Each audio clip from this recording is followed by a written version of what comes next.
पर्यावरण जो शब्द है, हम अगर अपने इतिहास को देखें तो रामायण से शुरू होता है।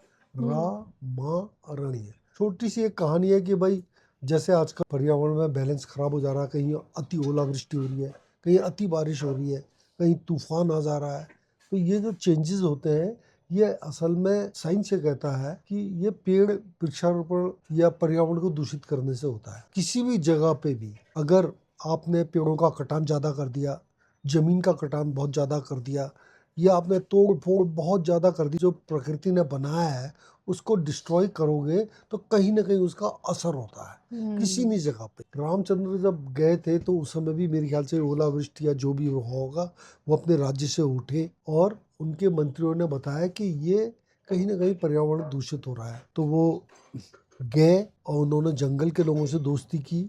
जंगल के नल नील बंदर बौने सब, उसमें जितने भी लोग राम के संग गए उस समय जंगल के ही लोग थे, क्योंकि हुँ, जंगल के ऊपर विपत्ति आई थी और वो विपत्ति का समाधान करने के लिए उन्होंने एक कहानी रची, जिससे उसमें युद्ध हुआ। और युद्ध में जो रावण अपने लंका को, अपने देश को उन्नति की तरफ बढ़ा रहा था, रोडें बना रहा था, अस्पताल बना रहा था, स्कूल बना रहा था, मगर वो पेड़ काटता चला गया, रोडें बनाने लगा तो चट्टानों को काटता चला गया, मतलब पर्यावरण दूषित होने लगा।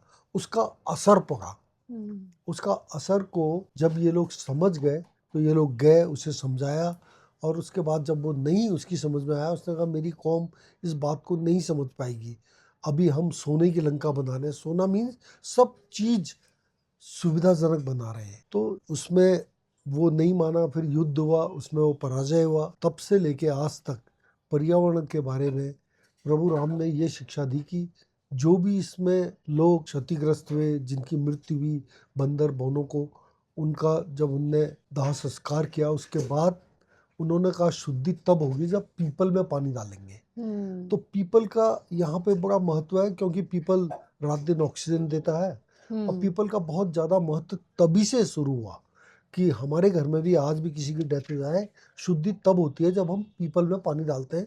पीपल पानी ही उसका नाम है। हुँ, तो ये पीपल जो है, ये जो है, ये पैदा कैसे होता है, यहाँ पे आता है कौवे का रोल। रामचंद्र को जब सीता का ले गए थे तो कौवे ने ही उन्हें मार्गदर्शन दिया था। काकभूषणी एक पर्वत है जहाँ हुँ, से उनने ये कहानी सुनाई थी। तो ये कौवा जो है पीपल के बीज को खाता है, और जहाँ पे वो बीट करता है वहाँ पे पीपल का पौधा हो जाता है।